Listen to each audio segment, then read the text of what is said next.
সম্মানিত সুধীমণ্ডলী, সাংবাদিক বন্ধুগণ, এ পর্যায়ে আলোচনা নিয়ে আসার জন্য অনুরোধ জানাচ্ছি ঢাকা বিশ্ববিদ্যালয় ছাত্র সংসদের সম্মানিত ভিপি জনাব নুরুল হক নুরুকে।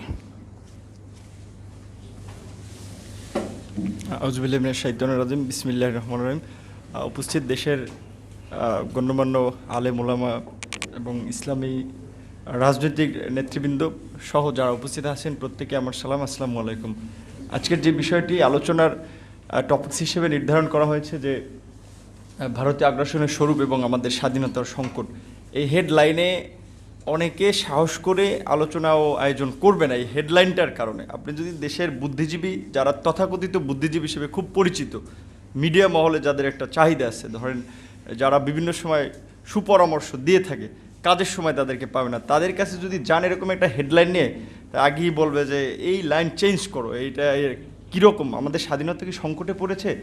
তারা বুঝে, কিন্তু তাদের ব্যক্তির উপর একটা আঘাত আসতে পারে, এ কারণে তারা অনেক সময় এগুলো নিয়ে কথা বলতে চায় না, একটু চেপে যায়, অনেক বড় বড় কথা বলে, কিন্তু পরিস্থিতির কারণে অনেকে আবার চায় না যে কারো রোষানলে পড়বে, সে কারণে একটু চেপে যায়। আর বিশেষ করে বর্তমানে বাংলাদেশে আপনি আওয়ামী লীগ বা সরকারে যারাই থাকে, এর আগেও যারা ছিল, সরকারের বিরুদ্ধে কথা বলা যতটা সহজ, তার চেয়ে ভারতের বিরুদ্ধে কথা বলাটা তার চেয়ে কঠিন। এটা সবচেয়ে ভুক্তভোগী আমরা। আপনারা জানেন কিছুদিন আগে ডিসেম্বরে ভারতে যখন এনআরসি সিএ, যেটা ন্যাশনাল রেজিস্টার অফ নাগরিকদের নাগরিক পুঞ্জি যেটা করতে চাইলো, সেটা নিয়ে ওখানে যখন ওখানকার মানুষই তো হিন্দু, বৌদ্ধ, জৈন, খ্রিস্টান সবাই আন্দোলন করলো যে না, এইটা কেন হবে, এই ভারতবর্ষে সবাই তাদের নাগরিক। তো সেখানে আমরা দেখলাম যে ভারতের স্বরাষ্ট্রমন্ত্রী ছিল, বিজেপির প্রধান অমিত শাহ, সংসদে দাঁড়িয়ে বললেন যে 1 কোটি অবৈধ মুসলিম অভিবাসী এরা বাংলাদেশে, এটা একটা দেশের সার্বভৌমত্বের প্রতি আঘাত। আমরা যদি ওই সময় প্রতিবাদ না করতাম বা আমরা দেশের মধ্যে প্রতিক্রিয়া না দেখাতাম, তাহলে তারা রোহিঙ্গাদের মতো আরও 1 কোটি বাংলাদেশে ওই মুসলিম, পশ্চিমবঙ্গের মুসলিমদের এখানে চাপিয়ে দেওয়ার একটা প্ল্যান করেছিল, কিন্তু আমাদের সরকার থেকে একটা আনুষ্ঠানিক প্রতিবাদ জানানো হয়নি। আমরা ঢাকা বিশ্ববিদ্যালয় থেকে আন্দোলন করেছিলাম এবং আমি ছাত্রলীগের বিরুদ্ধে অনেক আন্দোলন করেছি, ওইভাবে এরকম ঝামেলা হয়নি। এনআরসি সিএ নিয়ে আন্দোলন করলাম। দেখেন, ডাকসু, ঢাকা বিশ্ববিদ্যালয় একটা প্রাতিষ্ঠানিক জায়গা, ছাত্রদের একটা আনুষ্ঠানিক প্ল্যাটফর্ম, এবং এদেশের রাজনীতিতে ডাকসুর একটা গুরুত্বপূর্ণ ভূমিকা ছিল। সেখানে ক্যামেরা ছিল, প্রকাশ্য দিবালোকে 24টা ছেলেকে আহত করেছিল, হামলা করেছিল, এবং সুন্দরভাবে যে ঘটনাগুলো, মারা হামলা টামলার পরে যেখানে সিসিটিভি ছিল, হার্ড ডিস্ক আবার সেফলি সরাই দিছে। এটা কি সরকারের বা ছাত্রলীগের কোনো ঘটনা ছিল? না, এই ঘটনার সাথে আমরা বলছি যে ভারতীয় গোয়েন্দা সংস্থা ইনফ্লুয়েন্স ছিল, যে এটা নিয়ে বাংলাদেশে প্রতিবাদ করা যাবে না। এবং এই ধরনের ঘটনাগুলো, যেটা আমার পূর্বের একজন বক্তা বলেছেন, সম্ভবত মুসলিম লীগের সাবেক নেতা, উনি বলেছেন যে বাংলাদেশের মিডিয়াতেও, কিংবা আমি শুধু মিডিয়া বলবো না, বিভিন্ন সেক্টরে তারা ভারতের লোক কিনা সেটা আমি জানি না, তবে ভারতের স্বার্থ আদায় অসংখ্য মানুষ কাজ করে। আপনি চিন্তা করবেন না, তারা খায় দায় বাংলাদেশে, কিন্তু সবসময় চিন্তা করে ভারতের চিন্তাভাবনা, এটা বাস্তবে রয়েছে। কিন্তু আমরা আজকে দেখেন, এই করোনাকালীন সময় যেখানে সারা বিশ্বের মানুষ একটা বাঁচা মরা নিয়ে শঙ্কায় পড়ে গিয়েছিল, সবাই আল্লাহর কাছে মাপ চাইতে শুরু করছিল। সরকারের মন্ত্রী টন্ত্রী, সচিব টচিব ব্রিফিংয়ে দেখেন নাই, সবাই বলছে যে সবাই যার যার সৃষ্টিকর্তার কাছেও প্রার্থনা করেন। অন্যান্য সময় এত কথা বলে না। এমপি মন্ত্রীদের সংসদে দাঁড়ানোর আগে বিসমিল্লাহ, আল্লাহু আকবার, আলহামদুলিল্লাহ অনেকবার ইনশাল্লাহ বলা শুরু করছে। আমার মনে করছে যে এটা একটা মহামারী চলে আসছে, এটা আমাদেরই তো, যে মুসলিম সে তো ধরেন ধর্মকর্ম নিয়মিত পালন না করলে কিছু বেসিক বিষয় তো জানে, যে যত বালা মুসিবত মানুষের তো হাতের কামাই, তা তো বুঝতে পারছে। কিন্তু এই সময়ে দেখেন, বাংলাদেশে আমরা বাংলাদেশের গণমাধ্যমে দেখি যে সীমান্ত দিয়ে পাগল পাঠাচ্ছে। এখানে পাগল কেমনে আসলো? এখানে তো তাদেরকে পাঠানো হয়েছে সুন্দরভাবে, যে কোনো একটা প্রক্রিয়ার মধ্যে দিয়ে। পাগল না তারা গোয়েন্দা, সেটা তো আমি আপনি জানি না। তারপরে আবার দেখুন, চলতি বছরে আপনি যদি দেখেন, জানুয়ারি থেকে জুন পর্যন্ত 25 জনকে সীমান্তে হত্যা করা হয়েছে। মার্চ থেকেই তো করোনার প্রকোপটা শুরু হলো, যেখানে মানুষ এক প্রকারের সীমান্ত যোগাযোগ বন্ধ করলো নানা কারণে, সেখানে গুলি করে মানুষ মেরে ফেললো। অথচ ভারতের সাথে আর যে 5টা দেশের সম্পর্ক, এক জায়গায় একটা গুলির সাউন্ড হয় না। 2017 সালে নেপালের সীমান্তে একজন নেপালিকে, তরুণকে গুলি করা হয়েছিল। সেখানে ভারতে আমাদের দেশের মন্ত্রী মর্যাদার ভারতের নিরাপত্তা উপদেষ্টা অজিত দোভাল, তিনি নেপালিদের কাছে হাত জোর করে ক্ষমা চেয়েছিলেন। আর আমাদের প্রতিনিয়ত মারছে। সরকারকে একটা বিবৃতি জানিয়েছে, যে ভারত ডোন্ট কেয়ার। বাংলাদেশকে যেটা আপনি যদি দেখেন, ভারত বাংলাদেশকে মনে করে যে তাদের ইতিহাসের একটা পাদটিকা, যে আমাদের লং হিস্ট্রি লিখতে গেলে বাংলাদেশের নামটা আসবে, আমরা ওদেরকে সহযোগিতা করছি বা করতেছি, ওরা আমাদের নিয়ন্ত্রণে আছে। আমাদের বলতে গেলে যেমন রাজনৈতিক দলের যেমন অঙ্গ সহযোগী সংগঠন থাকে, এরা সেরকম একটা। আর মাঝে মাঝে তারা বাংলাদেশে যখন আপনারা এই ধরনের টপিকস নিয়ে আলোচনা করি, মাঝে মাঝে রাজপথে দাঁড়াই, তখন তারা একটা অস্বস্তিতে ভোগে।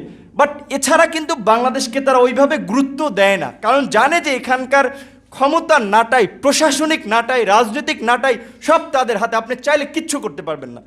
1/11-এর সময় পরিস্থিতি দেখেছেন না?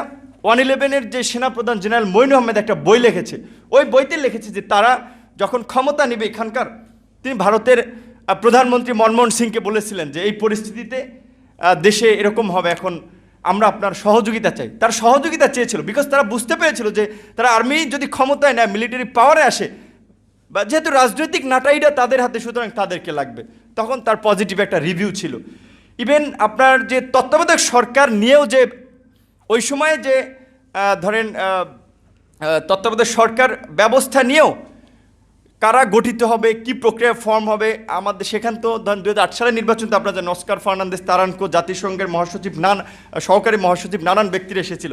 লন্ডনের ইকোনমিস্ট পত্রিকায় ভারতের প্রভাব নিয়ে তত্ত্বাবধায়ক সরকার গঠনে বা তাদের একেবারে জড়িত হওয়া নিয়ে বেশ বিশ্লেষণধর্মী কয়েকটা রিপোর্ট প্রকাশ করেছিল। তার মানে যে ওই তত্ত্বাবধায়ক সরকার গঠন প্রক্রিয়ায় ভারতের সেখানে একেবারেই ডাইরেক্ট ইন্টারফেয়ার ছিল। আবার সেই তত্ত্বাবধায়ক সরকার ব্যবস্থা বাংলাদেশ, যেই আওয়ামী লীগ একসময় রাজপথে লড়াই করেছে বা সব দলগুলো, আবার আওয়ামী লীগ এসে কলমের খোঁজায় সেই তত্ত্বাবধায়ক সরকার ব্যবস্থা দূর করে দিল। যেহেতু ভারত তত্ত্বাবধায়ক সরকার ব্যবস্থায় সমর্থন ছিল, হয়তো রিমুভ করার পেছনেও তাদের একটা ইঙ্গিত ছিল যে তোমরা করো, আমরা আছি তোমাদের পিছনে। কারণ বাংলাদেশের কূটনৈতিক সম্পর্ক যদি দেখেন, সেখানে ভারতের সাথে 90-এর দশক সময়টা মোটামুটি একটু লিবারেল, একটু সক্রিয় কূটনৈতিক সম্পর্ক ছিল। বাট এর আগে যদি বঙ্গবন্ধু হত্যার পরে বা বঙ্গবন্ধুর স্বাধীনতার পরে, যেখানে একজন বক্তা বলেছিলেন না, বঙ্গবন্ধু প্রথম এয়ারপোর্টে নেমেই হাত মিলেন আগে বলেছিলেন তোমার সৈন্যদেরকে আমার দেশ থেকে কবে নেবা। কারণ বঙ্গবন্ধু বুঝতে পেরেছিলেন যে তার রাজনীতি তো 2 দিনের রাজনীতি না, এই অনেক আগে থেকে রাজনীতি করে তিনি বুঝতে পেরেছিলেন যে আমার দেশকে নিরাপদ করতে হলে, আমার দেশকে বিদেশি আধিপত্য মুক্ত করতে হবে, ভারতের সৈন্যরা যেহেতু দেশে ঢুকে পড়েছে তাদেরকে বের করে নিতে হবে। সেটা সাহসের সহিত বলেছিলেন বঙ্গবন্ধু।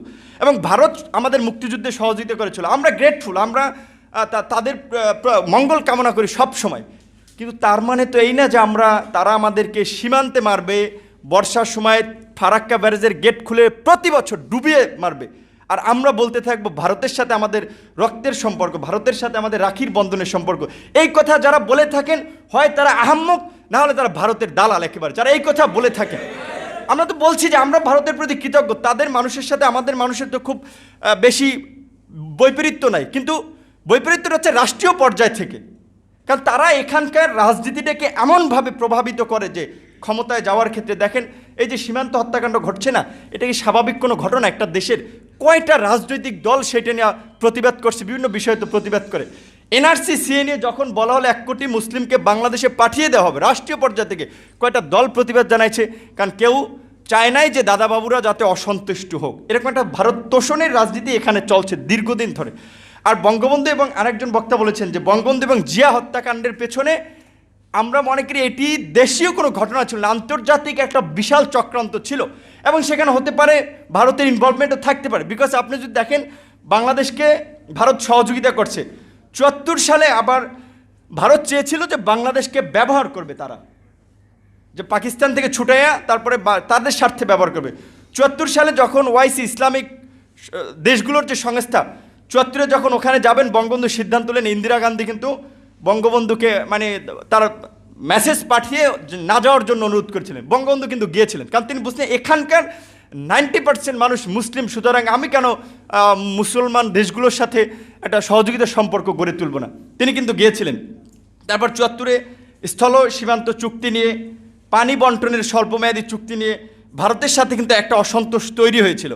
74 সালে ওই সময়ের যে ভারতীয় গোয়েন্দা সংস্থা, যে রয়ের প্রধান, বাংলাদেশে এসে বঙ্গবন্ধুকে সতর্ক করেছিল যে আপনার উপরে প্রাণনাশের হামলা হতে পারে। বঙ্গবন্ধু খুব সাধারণ মানুষ ছিলেন, একেবারে সবাইকে ভালোবাসতেন। তিনি ভাবতে পারেননি যে তার যারা রাজনীতি করে সবই তো তার শিষ্য সার্গিত, তিনি ভাবতে পারেননি যে তারা তার বুকে গুলি চালাবে। তিনি বলেছিলেন না, ওরা আমার ছেলের মতো, ওরা এই কাজ করবে না, যখন এটা করেছিলেন। অ্যান্ড কেউ কেউ বলে ভারতের সতর্ক করেছিল, যদি সতর্ক করে তাহলে তারা তার প্রিভেনশনে ব্যবস্থা নিবে যাতে বঙ্গবন্ধু হত্যাকাণ্ড না ঘটে। অনেকের ধারণা, রাজনৈতিক বিশ্লেষকদের, হয় তিনি বঙ্গবন্ধুকে একটা সতর্কতা করেছিলেন অথবা বঙ্গবন্ধুকে এক প্রকারের হুমকি দিয়েছিলেন যাতে বঙ্গবন্ধু ভারতের উপরে আবার ডিপেন্ডেবল হয়, যে আমাকে বাঁচাও, সেভ করার জন্য ভারতের সাহায্য চায়। সেটা তো বঙ্গবন্ধু তাদেরকে বলেন নাই যে না তোমরা আমাকে রক্ষা করো দলে, সেটা বঙ্গবন্ধু বলেন নাই, কারণ তার আস্থা ছিল যে তার দেশের জনগণ তার বুকে গুলি চালাবে না। তো সে কারণে অনেকের ধারণা যে সেই ঘটনায় ভারতেরও সংশ্লিষ্টতা থাকতে পারে। শুধু আমরা সেটা একটা আন্তর্জাতিক তদন্ত কমিটি করার মাধ্যমে জিয়াউর রহমান এবং বঙ্গবন্ধু হত্যাকাণ্ডের আমরা বিচার দাবি করি। বাংলাদেশের স্বাধীনতার সার্বভৌমত্বের স্বার্থে এটা প্রয়োজন, কারণ আজকে রাজনৈতিকভাবে একদল আরেকদলকে দোষারোপ করলে এর সমাধান হবে না। এবং জিয়াউর রহমান এবং বঙ্গবন্ধু দুজনই একেবারে দেশপ্রেমিক মানুষ ছিলেন। যখন ওই সময় ধরেন ৭৫-এর পরে যখন আওয়ামী লীগ ভারতের সাথে সম্পর্কটা একটু টানপোড়েন, তখন কিন্তু জিয়াউর রহমানের উদ্যোগে যে সার্ক গঠিত হয়েছিল, দক্ষিণ এশিয়ার আঞ্চলিক সহযোগী সংস্থা, সেখানে বাংলাদেশ একটা ভূমিকা পালন করেছিল। হয়তো ভারত তো সবসময় চেয়েছিল তাদের প্রতিদ্বন্দ্বী চিরশত্রু পাকিস্তান, চীন, তাদের সাথে একটা খারাপ সম্পর্ক রাখার জন্য। আমাদের তো সবার সাথেই সুসম্পর্ক দরকার, যেটা বঙ্গবন্ধু ওই সময় পররাষ্ট্র নীতি যে সময় ঠিক করেছিলেন যে কারোর সাথে বৈরিতা না, সকলের সাথে বন্ধুত্ব। কিন্তু সেটার বাস্তব চিত্র যেটা বলেছে আমরা বর্তমানে বঙ্গবন্ধু কন্যা মাননীয় প্রধানমন্ত্রীর কাছ থেকে দেখি না, বরঞ্চ তিনি যখন বাংলাদেশে প্রেস কনফারেন্সে করে বলে যে ভারতকে যা দিয়েছি তা সারা জীবন মনে রাখবে, সেটা জাতি হিসেবে আমাদেরকে খুব হতাশ করে। এবং আমাদের দেশের প্রধানমন্ত্রী যখন এই কথা বলে তখন আমাদেরকে ক্ষুব্ধ করে। আপনারা দেখেছেন যে কিছুদিন আগে যে পেজ নিয়ে যে একটা কাণ্ড হলো, আমরা তাদের পুজোর ইলিশ পাঠালাম এক জাহাজ, তারপরের দিনই তারা পেঁয়াজ দেওয়া বন্ধ করে দিল। আমাদের সরকারের একটা সামর্থ্য হয় না যে কেন তোমরা বন্ধ করছো, কারণ তোমাদের সাথে তোমাদের চুক্তি যেটা কন্টিনিউয়াসলি আসতে থাকবে, হঠাৎ করে তুমি বন্ধ করতে পারো, তুমি মেসেজ দিতে হবে আমাকে যে আমার আগামী মাস থেকে সংকট, সেটা তো তুমি দাওনি। অথচ এগুলো নিয়ে কিন্তু তারা যতই আপনারা প্রেস ক্লাবে বলি, ওইদিকে বলি, সরকার কোনো আমলে নিচ্ছে না। এখন হচ্ছে সরকারকে যদি আমলে নেওয়াতে চান এবং বাংলাদেশের যেটা বলছেন যে আজকে যে আমাদের আপনার আগ্রাসন যদি রুখতে চান এবং আমাদের যে স্বাধীনতার সংকটটা হচ্ছে স্বাধীনতার পর থেকে এখনও ভারত প্রত্যেকটা ক্ষেত্রে ইন্টারফেয়ার করে যাচ্ছে, তাদের বলয় তৈরি করে রেখে যাচ্ছে।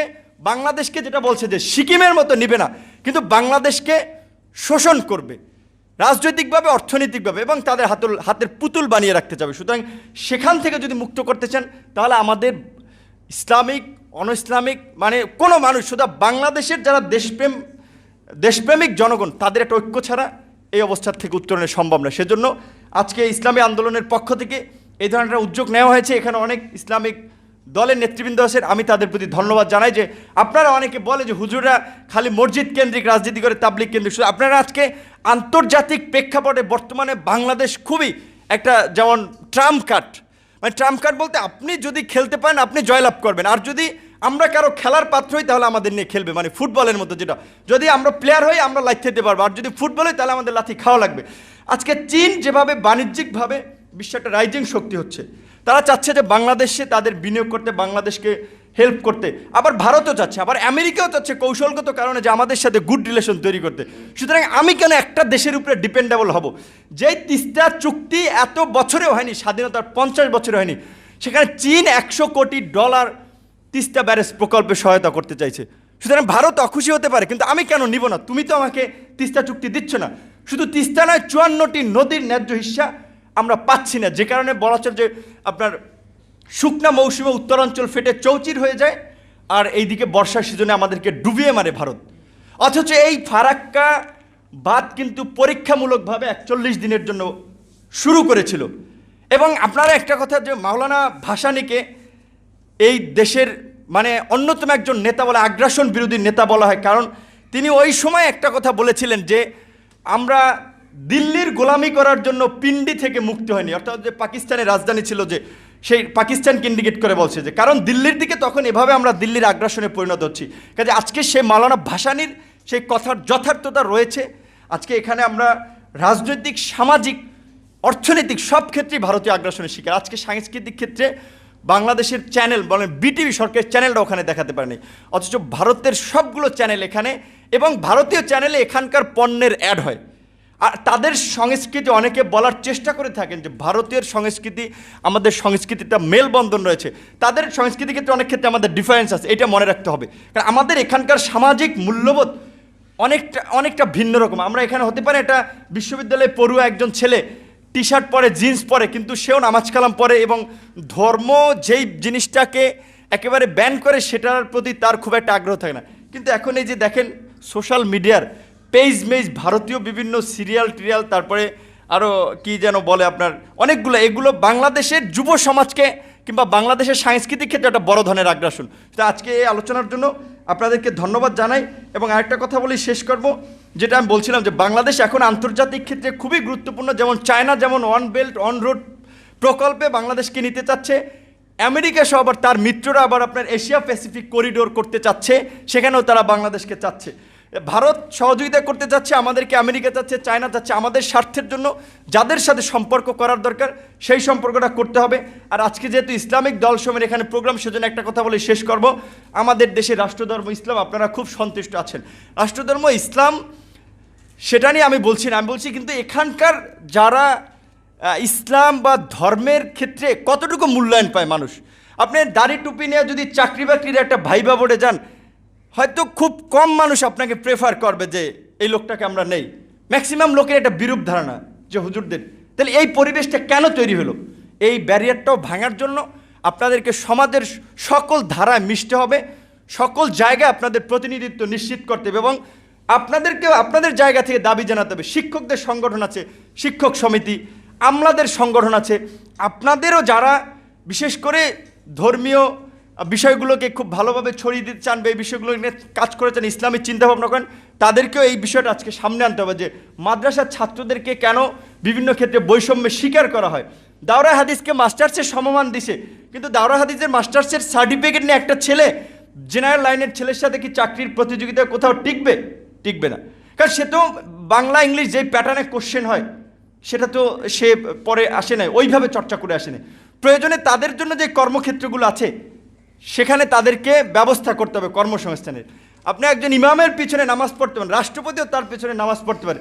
আপনি ওই ইমামকে একটা মন্ত্রিত্ব দেবেন, তা তো দিবেন না, তার পিছনে নামাজ পড়তে পারেন, মন্ত্রীও দাঁড়াই যায়। কিন্তু সুতরাং যাদের যেখানে প্রয়োজন আপনাদের অধিকার আদায়ের জন্য আপনাদেরকে কথা বলতে হবে। রাজনীতির পাশাপাশি এই যে মাদ্রাসার ছাত্র বড় একটা গোষ্ঠী, তারা যে বৈষম্য শিকার, এটাও তুলে নিয়ে আসতে হবে।